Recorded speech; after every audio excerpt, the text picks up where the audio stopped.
Rising like the smoke, you linger on me. You got me so high, I can find. Hi guys, welcome back to my channel. And if you're new to my channel, my name is Tola, AdeKing. Welcome. Today I'm going to be doing a chit chat with you. Today we're doing a backwards routine in the sense that I'm going to be showing you what I use to remove my makeup and my general nighttime skincare routine or face care routine. And at the same time we're going to be chit chatting about finances and relationships. And if you would like to see more about this, or you would like to see more of me, then please stay tuned, and I hope you enjoy this video. Also, don't forget to subscribe and also click that notification button so you can see more videos from me as they come out. Let's get into it. High, I can finally breathe. Okay, so kind of going into what we're going to be talking about before I start to remove this makeup. We're going to be talking about money and relationships. There's a topic that I saw on Backchat, and they spoke about being in a relationship and having money, if you need money to be in a relationship. And I wanted to address my opinion, and you can shoot me for it. Fine, it's my opinion at the end of the day, and that's exactly what it's going to be. You're entitled to your own, and I have no problems with someone having a completely different opinion to this, but this is my opinion. Now, I believe before anybody should be in a relationship, they should make sure that they are a whole. Now, having said that, you've already seen what side I'm going to be on in this situation. I'll just put a disclaimer out here to start, or before starting. If your idea of being financially stable, I'm going to be using the word financially stable through this video, and this means a lot to each person, which is why I love the word so much. So if financial stability is at £20,000 for you, then fine. If it's at £100,000 for someone else, then fine. But don't assume because you can live on less that somebody else can or would want to as well. So going into it, do you need to be financially stable to be in a relationship? I believe so. Why do I think so? It's because I believe, okay, to start with, I'm going to use my normal facial cleansing wipe from Superdrugs.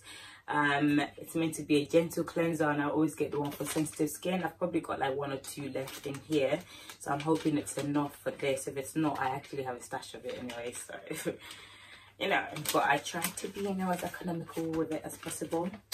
Anyway, so with finances, I'm going to be removing, I'm going to remove my lower part, my lips first, and then I do the other one, and then I remove everything else. Then I try and focus on the eyes a bit more with 2. So sometimes I try and use 2, but sometimes obviously we all know it could be a lot more than 2. So poetry is what you do to me, is what you do. Tell me, touch me with no hands, hold me with your eyes. So I think that if you're going to be in a relationship, you should be financially stable. Now, what I mean by that is that you should have enough for you to feel like, or you should have some kind of stability in life for you to feel like you are whole as a person, so that you can be a better person for that other person, because you cannot fill a cup if you're empty yourself. And that goes for male and female in my sense. Like, I'm not the type of person I would want to wait on a man before I can eat, but at the same time I would also want my man to be earning more than me, and that's just what I prefer. Some girls are okay with earning more than their men, and that's completely fine too. I'm just the type that I've always been like, I would like to have the man lead, and I would also prefer for him to earn more, because obviously he's going to be leading and I'm going to be having the babies and looking after the babies, and as well as working, of course. But you know, because I will be having maternity leave, I would want to know that whatever he's making is able to sustain us while I will not be working and having babies, and having our babies, you know. So that's important to me.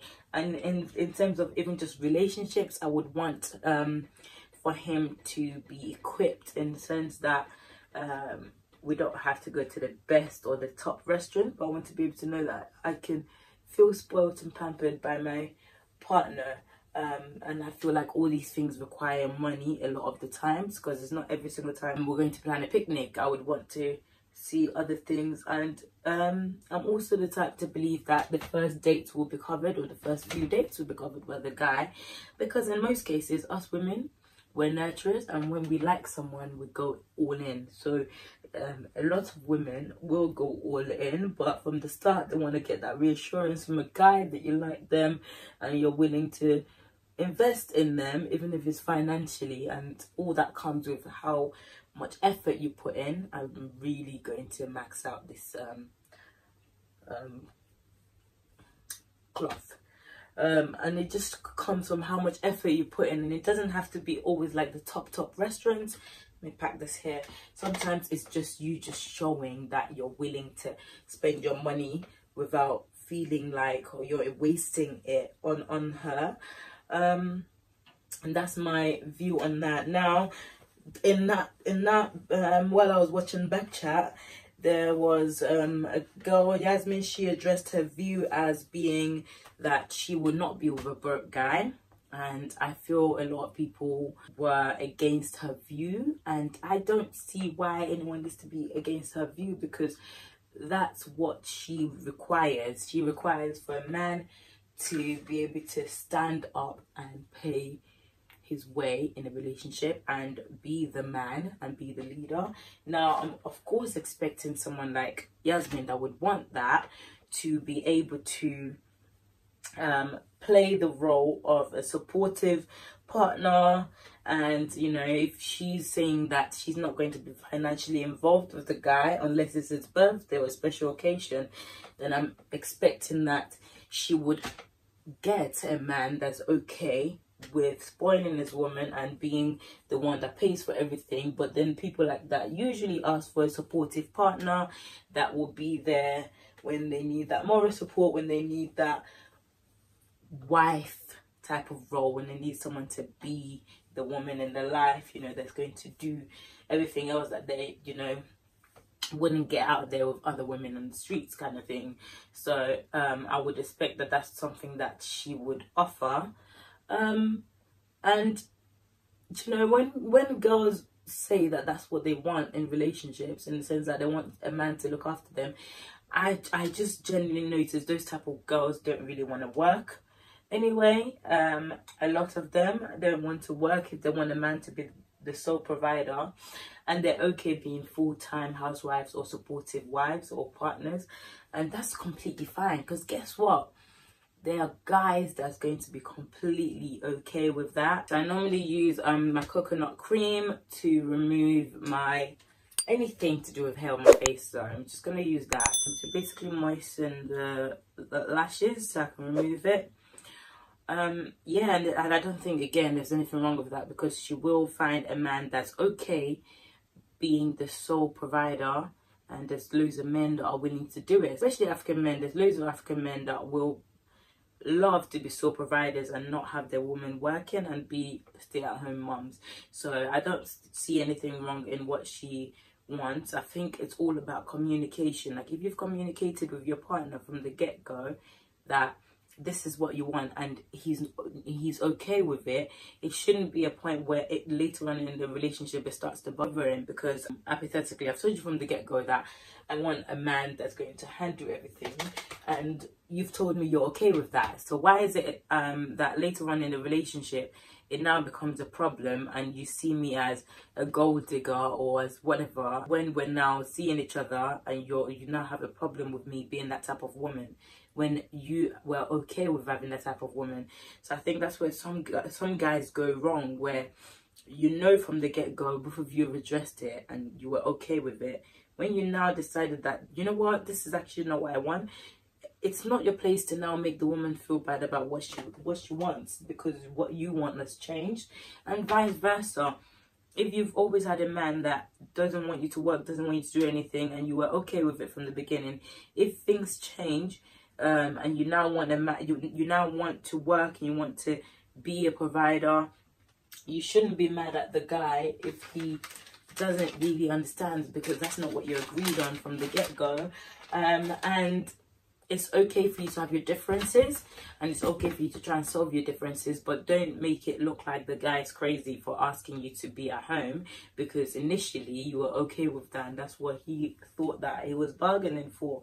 So I just think Yasmin's view on that topic was just shut down, and it really didn't need to be, because everything she was saying was what would work for her, and from her experience, what was better for her is having a man that will be the sole provider, and I'm sure she will play the role of a woman in that relationship. Now, going back to having money in relationships, is it important? Again, absolutely, because you're going to, for me, I'll tell you what I think of when I get into a relationship. I want to know how much you earn. I want to know what you're doing. I want to know what you're thinking about your future in terms of your long-term plan. I want to know what you're planning to do in the next, where you see yourself in the next 5 years. I need to know that it's definitely growth-oriented. It should be family-oriented as well, because if I'm going to be dating you and you're not thinking of settling down within the next 5 years, I don't know if I want to go into that, because yes, some people have that 5 years to waste, but I don't. Okay, so it's all these things that I would ask, and the reason I would ask how much the guy is making or what he's doing is because I want to work out if his financial plan matches with mine, if his future plans matches with mine. Now, I had a friend that said that he took off his job off a dating site that we use, which is Hinge, because he felt like a lot of girls were just talking to him because of the job he was doing. And I said, to be honest, I wouldn't talk to you. I don't know what you do, number one. Number two, if you have a job that I feel like isn't within the tax bracket that I'm okay with, I wouldn't talk to you either. Not because there's anything wrong with you, just because I have goals that I've set myself, and I need my partner to be aligned with my goal as well. And I think it's important to discuss finances as well. It doesn't have to be at the beginning of the relationship, but it's okay for you to ask what the guy is doing, so you can at least try and figure out what his plans are, what the future prospect with that type of job is. Because I'll tell you what I think of, like I was going to say, what I think of when I get into a relationship, or what I think of for my future rather. I think mortgage, I think quality of living for myself and the children, I think holidays and experiences for myself, the children, obviously myself and my partner and the children. Now, all these things cost money, typically, and for us to be able to go on at least 2 holidays a year, have a good mortgage, you have to think about the cost of these things. Now, if you're looking for a house, let's say outside of London typically, and you're looking for a house like a 3-bedroom house, you're looking at the cheapest maybe 100k. That's really cheap. That's really like far away. Maybe even like, let's say 200k.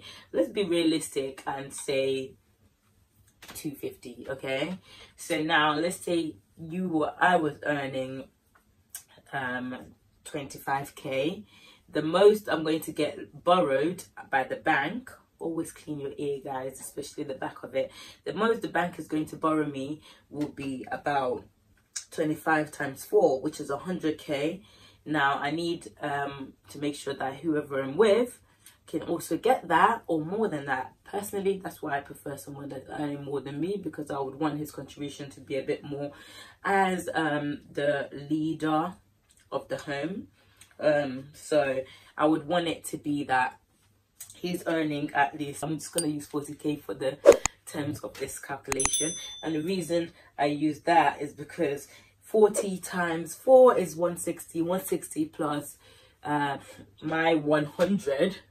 If I was earning 25k, which I won't be able to earn more, but you know, we're doing this for the maths, that would put the total bracket and total money to 260. Now we needed 250 for the house. We now have 260. Obviously, hopefully both of us would have had some kind of savings, which means that we can actually have more money towards other things, which is like savings for the children, the wedding, etc, etc, things for the house, because buying a house is one thing, but everything settling down in the house is another thing. So this has told me that, okay, makeup is almost removed compared to the first, you know. So being that I've finished this now, I'm going to go in with my toner, this Lancome tonic lotion. It's a toner, so I always use this. So this I literally apply with my hand and then I wipe it off with a tissue.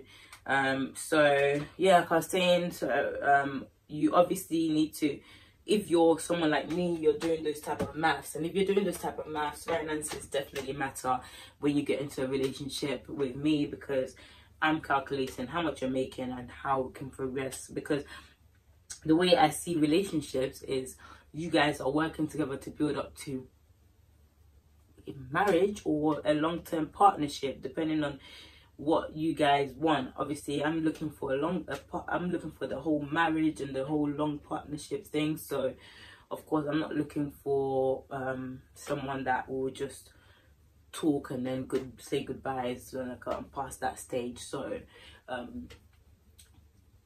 this thing is getting to my eye a little bit, but you know, we're gonna firm it. I'm not looking for all of that. So I just typically don't waste my time talking to guys that I feel like don't match that criteria that I have. Because like I said, when you're with someone and then I just tissue it off after a while, it stings. So I just let it calm down a little bit and then I wipe it off. Typically when I'm talking to someone, I want to know that they fit into that criteria, because you're not looking for a partner for now, you're looking for a partner for life. So just like when you go for a job, you go through assessment and they see your role for the job. Now you might get the job and not actually be the right candidate, so you can't base that, oh yes, doesn't mean you won't get divorced, or doesn't mean this will happen. Someone can be a really good candidate but get the job and actually be a lousy worker. So you can't always guarantee, but at least it's better to go through the screening process, because you're less likely to make mistakes. You want to make sure that this person is actually someone that you see yourself with, that you see that you can both build together. You don't mind taking L's with that type of person. I think that's all stuff that's very important. And finances is definitely a big part as well, because you're both going to be the founding fathers of however many children or life you decide to bring into the world, or you decide to raise, you know. So don't you want to know that the person that you're choosing to do all of that with will be suitable, in the sense like you can actually work together, and you can you know, you have similar beliefs and dreams and aspirations, that even if you have differences, it's easier for you to work through them, because you have similar goals, and your goals should be aligned, in the sense that, okay, this is what I want to do, this is what I see as financially stable, and this is what I see as success, because it could be very different for the both of you, and that will later affect the relationship. So this is after I've gone in with the toner. I've still got a little bit out, or a lot out. Really and truly, I should have gone through one more wipe, but I'm lazy right now. I'm sitting uncomfortable here, and the wipes are all the way down there, which is not far, but it's far right now. So I'm now gonna go in with the micellar water. Micellar cleansing water. A lot of people use the Garnier one, but I just use this one that I saw from the drugstore. But it's amazing. I love it. I really loved it. But yeah, so if you're looking for a life partner and you're looking for someone that you're going to do life with, why would you just settle, or just not regard certain things that will definitely be an issue once children start to come in, or even before they start to come in?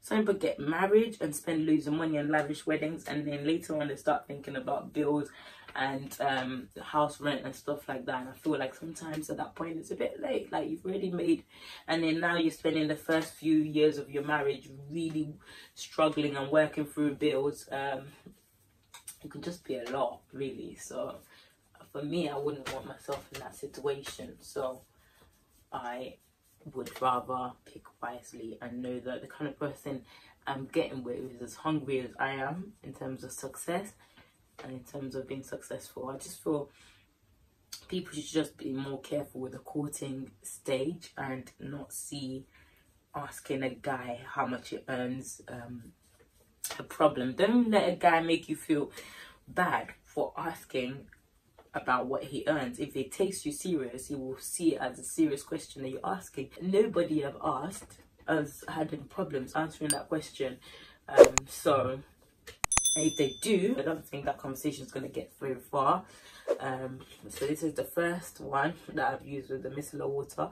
The micellar water has a habit of picking up stuff that even wipes never pick up, so that's one. So I normally like to go in with it, and after all of that harshness, then I always moisturize, of course, but I really make sure that I go in with this, because boy, you think your face is clean?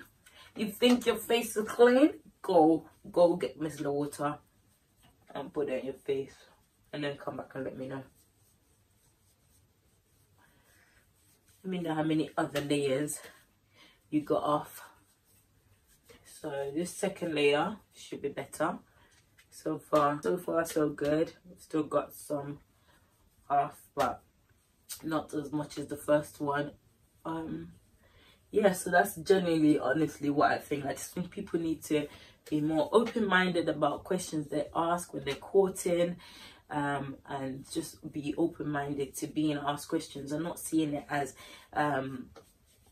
a bad thing. Because why are you comfortable asking the person what the preference is and what they want and their aspiration are, when you can't ask them where they see themselves in 5 years time, and whether their financial goal fits in with your financial goal? Guys, don't be scared to ask girls too. If you're saying that you want a woman that's hardworking, or a woman that's going to also contribute, and you want to do 50-50 with a woman, be okay to ask her what she's doing, where she sees herself in 5 years. Because again, if your quality of living, if it's something that you can't compromise on, and you know that you have sweet taste, or you just have a higher bracket of living budget, like, then make sure that, you know, this is the third one, make sure that you're definitely asking these questions. And again, just like the guys, girls shouldn't feel comfortable about answering that question, because then at least you know that the guy you're talking to is serious. It's just another question that should just be covered, because finance plays a very important part of relationships. So never feel like you're asking something you shouldn't be asking. So this is the third one. As you can see, I always do the behind my ear, and I always do behind my neck, because those are areas that people tend to forget when they're cleansing. Before I started using micellar water, my eyes here, I used to have really bad dark circles, and they've really improved since I started using micellar water. Another thing actually is that because I sleep better and I'm less stressed, I'm itching my eyes less, so I'm not actually like reversing all the work, whereas before I would reverse all the work that I've done by literally itching through it. That's why I just used to do this a lot, whereas now I'm not really doing that as much, because I make time to sleep. Okay, so that's it. There's 3 layers of that. You don't have to rinse after using micellar water. I mean, I don't know if you do, but it always says no need to rinse, and to use it morning and after and night time. And right now I use the Dr. Andrew night cream. But this Dr. Andrews one for Origins is very nice. I like the way it feels when you put it on. I like the smell, and I feel like it does give a good coverage in terms of like moisture and the spread around the face. But these products are expensive, man. You have to look after your skin now, so you have to buy it, no honey.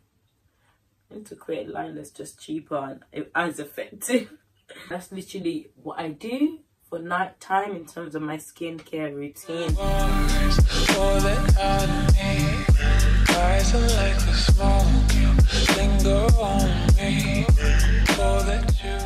Like I was saying, to round up, if you feel like the person that you're talking to doesn't align with your goals, communicate and ask, like, babe, what do you want? Would you see yourself in 5 years? How do you think of the role in terms of partners?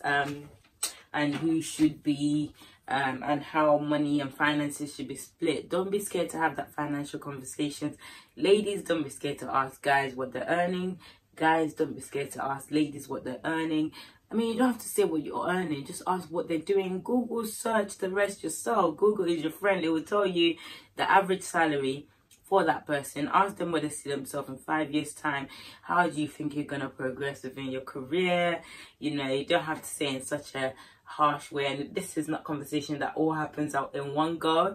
It's conversations that if the floor is open for it to happen in one go, then go for it. And if you notice that the person's a bit iffy about it, then you can spread it out, or you can ask them if they're uncomfortable talking about finances, because it could be that with them, finance is a big part of a relationship, and it should not just be brushed past or put into that we'll get there, we'll cross the bridge when we get there. The bridge could be destroyed when you get there. You could find out that this person has terrible credit rating and don't have any money management technique, and they can't be saved because they don't want to be saved. I can't be with that kind of person, can you? I mean, if you can, then go for it. This is me, ready for bed. Thank you so much for listening to me talk. If you watched the video to the end, please leave a comment saying that you watched it to the end, because you're the real MVP. Thank you so much for watching. I hope you enjoyed this video, and I hope to see you in my next video. Bye